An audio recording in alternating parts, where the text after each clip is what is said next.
Aí eu vou entrar numa coisa final, praticamente a gente já começa a fase final dessa aula, né? Então nós vamos começar com o processo de formação de uma semente. A gente precisa entender como é que isso acontece para entender onde a gente vai chegar. Então vamos supor que você tem aqui nessa linha azul o teor de água das sementes, desde que ocorre a polinização lá atrás, que há a fecundação, e que começa a se formar o zigoto, até o final dessa linha azul, que seria a dispersão da semente, tá? Então, isso aqui é o que acontece com o teor de água da semente. Ele começa bem alto, porque é divisão celular, praticamente, teor de água aí de 90% ou mais, e à medida que, durante a maturação, a semente vai acumulando massa seca, que é essa linha verde aqui, ó, que vocês estão vendo aumentando, à medida que a massa seca vai sendo colocada na semente, o teor de água tende a ir diminuindo, né? Porque você vai substituindo a água pela massa seca. Então, o teor de água vem diminuindo, a massa seca vai aumentando, até que a massa seca atinge um máximo. Depois que ela começa a acumular massa seca, começa a adquirir a capacidade germinativa, que é essa linha amarela aqui, da germinação. A germinação, assim, não é que ela germina lá, ela adquire a capacidade de germinar. Não é de uma vez, vai aumentando. À medida que a semente vai amadurecendo, vai aumentando essa capacidade de germinar. E logo em seguida vem o que a gente chama de tolerância à dessecação para as sementes ortodoxas, né? Também não é de uma hora para outra, ela vai acumulando compostos, ela vai tendo reações e vai se adaptando ao momento em que vai ter a secagem no final. Quando chega no final do processo da maturação, olha, o teor de água vai cair violentamente, mas para essa semente ortodoxa não tem problema, porque ela já está tolerante à dessecação. E tem uma outra curva aqui que eu chamei de vigor, mas que são várias características embutidas aqui, que elas vão aparecer só no final. Por exemplo, capacidade de armazenar por muito tempo, de germinar sob condições desfavoráveis, de sofrer intempéries e mesmo assim manter a capacidade germinativa, tudo isso a gente chama de vigor, né, da semente, em tecnologia de sementes. Então, assim, essas são as curvas clássicas da maturação de sementes. Teor de água vai caindo, massa seca vai aumentando, tolerância à dessecação vai aumentando e a capacidade germinativa vai aumentando, tá? Nós vamos pegar esse teor de água aqui como referencial desse processo de maturação. Então, tá lá, o teor de água começa alto e ele vai caindo e chega no final, essa semente pode ser armazenada ou não, né? Ela é colocada em ambiente úmido de novo e ela germina aquelas 3 fases da germinação que vocês já viram. Aqui estaria representada só a parte 1 da germinação e o comecinho da fase 2 da germinação. Agora, vamos imaginar que nesse processo de maturação, eu tenho o armazenamento das sementes ortodoxas, fácil de identificar, porque ela é dispersa já seca, isso aqui acontece naturalmente, tá? Eu posso acelerar essa secagem para ficar com um teor de água mais baixo ainda, e se ela estiver seca, eu posso armazenar. Isso é tranquilo. Eu tenho as recalcitrantes, que não, como não podem ser secas, elas não passam por essa secagem final. Elas saem daqui germinando. E lembra que eu falei que pode germinar até dentro do próprio fruto, no caso das vivíparas. Então, esse pontilhado verde seria das recalcitrantes. Lá no alto, já ainda úmida, ela pode começar a ser dispersa e pode começar a germinar. Aqui nesse período eu teria o desenvolvimento da tolerância à dessecação, né? Aqui eu teria a secagem da maturação, o início da secagem da maturação para as ortodoxas. A recalcitrante não vai passar por isso. A ortodoxa vai passar por essa grande redução do teor de água. E eu teria alguns pontos aqui, ó, que seria a germinação da recalcitrante, nesse ponto, e a germinação das ortodoxas aqui no começo da embebição, certo? Aqui eu tenho a dispersão das ortodoxas e aqui eu tenho a dispersão das recalcitrantes. Ela é dispersa lá com teor de água elevado ainda e já sai germinando. A ortodoxa não, ela vai passar por todo o processo de secagem dentro da planta ainda ligada à planta mãe, e só lá no final, quando o teor de água já está bem baixo, é que ela é dispersa. Jogada no ambiente, ela ainda vai secar mais um pouco. O problema é quando é que a semente se desliga da planta mãe. Não quando ela é dispersa, quando é que ela se desliga. Porque da ortodoxa é fácil identificar. No momento em que para o acúmulo de massa seca, lembram do acúmulo de massa seca? eu posso considerar que ela já está desligada da planta-mãe. Não há mais comunicação entre a semente e a planta-mãe. E é daqui para frente o que acontece é só uma secagem dela dentro do fruto, por exemplo, né? Ou algumas são dispersas ainda um pouco mais úmidas e secam no próprio ambiente. Mas a recalcitrante, eu não tenho como identificar quando ela separou da planta-mãe, porque o processo dela é contínuo, ela já sai germinando. Eu não tenho nada que identifique em que momento que ela separou, que ela se desligou. Eu tenho um momento em que ela é dispersa, mas muitas vezes a semente se dispersa muito tempo depois que ela já se desligou da planta-mãe. Então, para mim, para nós, o que faz com que uma semente recalcitrante seja mais ou menos recalcitrante, o que cria os gradientes de recalcitrância é justamente o momento em que ela se separa da planta-mãe durante a maturação.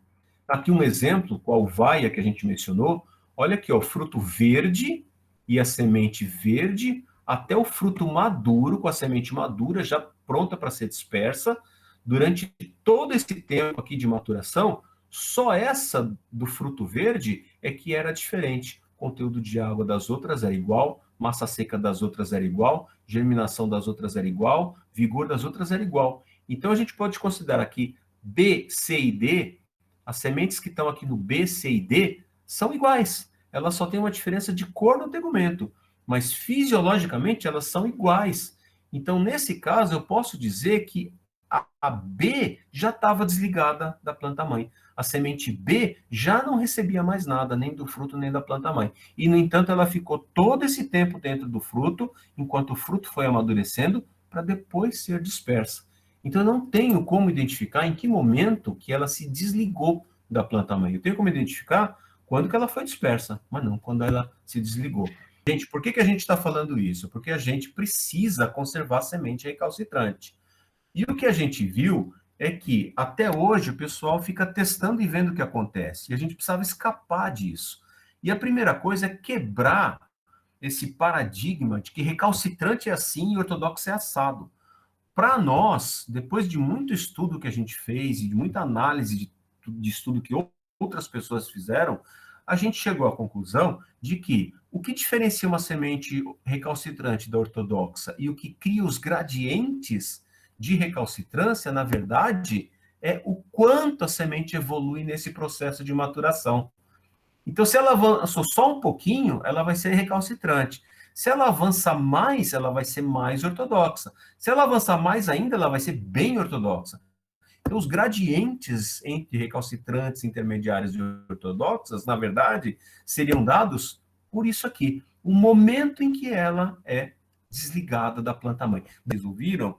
E assim, se a gente conseguisse impedir que a semente recalcitrante se desligasse da planta-mãe, talvez a gente conseguisse que ela avançasse nesse processo e se tornasse uma ortodoxa a ponto de ser armazenada por períodos tão longos quanto as ortodoxas clássicas, né? Então, de forma resumida, para nós, o que diferencia uma semente ortodoxa da recalcitrante é simplesmente o momento do processo de maturação em que elas são dispersas. A ortodoxa vai até o final, seca e germina. A recalcitrante é dispersa, desligada aqui. E nesse momento, se ela estava em viviparidade, ela continua a germinação. Se ela não estava, mas cai num ambiente favorável, ela germina. E se nada disso acontece, começa com uma rápida deterioração, porque ela não pode ser seca, e não sendo seca, ela tem que ser mantida úmida, e úmida ela vai metabolizar, e outros organismos vão metabolizar com ela e vão causar uma rápida deterioração. Tá bom? Então, para nós, assim, a visão que a gente tem é que quanto mais ela avança no processo de maturação, então se eu colocar aqui no eixo X o teor de água com que ela é dispersa, vindo lá de 60 até 20, quanto mais ela avança nesse processo, maior a longevidade dela, maior a tolerância à dessecação. Quanto antes ela é desligada da planta-mãe, menos é a longevidade dela, mais sensível ela é à dessecação. Tá? Então, naquela curva clássica que eu mostrei para vocês, para nós o que acontece é que as sementes são dispersas em diferentes momentos. Como elas tinham que ser dispersas em diferentes momentos, durante o processo de evolução e seleção natural, elas foram adaptando as suas curvas clássicas de maturação das cheias para as pontilhadas, por exemplo. Ó, eu simulei algumas. Em alguns casos, como na amarela, ela pode ter antecipado a capacidade de germinação, para adquirir rapidamente essa capacidade, uma vez que ela ia ser dispersa antes. Ela pode ter antecipado o acúmulo de massa seca. Por outro lado, como não se pode investir em tudo ao mesmo tempo, elas podem ter sacrificado a tolerância à dessecação e jogado a tolerância à dessecação lá para frente, no momento em que ela já teria sido dispersa e não teria como aproveitar disso. Da mesma forma, o vigor. Tá? Então, sob o nosso ponto de vista, pegando essas duas curvas como exemplo, da germinação e da massa seca, ela anteciparia isso aqui de tal forma que traria essa curva um pouco para trás e ainda assim sofreria a influência do ambiente. Por isso que numa mesma espécie eu tenho sementes com diferentes comportamentos, depende da região em que ela vem.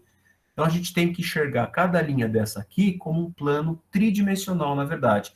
Esse é o padrão. É isso que eu estou vendo aqui na frente. A primeira linha bem aqui na frente que produz esse tipo de linha. Mas o ambiente, naquele ano de produção, pode também interferir um pouco e modificar um pouco essas curvas, tá? Da mesma forma, a tolerância à dessecação e outras coisas mais.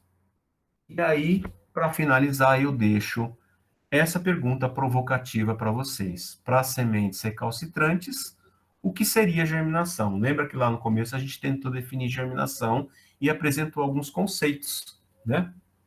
No caso da recalcitrante, como é que ficaria? Imbibição. Não existe. Ela já está hidratada, né? Ela não precisa da imbibição. Ela já entra direto na fase 2. Retomada do metabolismo. Nunca parou o metabolismo. Ela veio formando na planta-mãe e já foi dispersa praticamente germinando, lembrando das vivíparas, né? Que já saem germinando quando ainda estão ligadas na planta-mãe. Nunca houve essa parada desse metabolismo, então não tem como retomar. Retomada do crescimento. Também nunca parou esse crescimento. O eixo embrionário está se formando e, ao mesmo tempo, ele já está germinando, já está formando uma nova plântula. Ah, então precisa esperar a protrusão da raiz primária? Tem algumas que são dispersas com raiz, como é o caso do ingá. Tem algumas bromélias que dispersam uma plântula já. Já cai uma plântula no campo. E ela cai já com raiz, com parte aérea, com tudo. Então, eu também não teria como esperar a protrusão da raiz. E aquele conceito clássico da germinação, a germinação, do ponto de vista fisiológico, é definida como um evento que se inicia com a imbibição de água, recalcitrante não tem.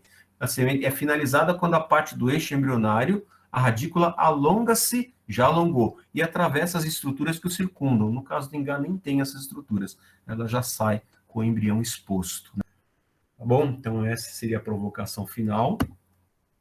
Se vocês quiserem saber um pouco mais sobre essas coisas, eu tenho lá um canal no YouTube também com vários vídeos, semeando ideias, germinando ideais. Fiquem à vontade lá para dar uma passeada por lá e ver o que tem. Tem o nosso livro Sementes do Brasil, que a gente publicou há pouco tempo, tem muito disso que eu falei, tem nesse livro, né?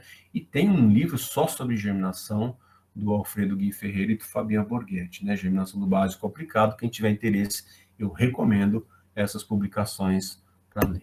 Falou? Gente, era isso. Eu espero que esteja alguém acordado ainda. E a gente fica mais um tempinho aí para vocês irem para as dúvidas, para as questões.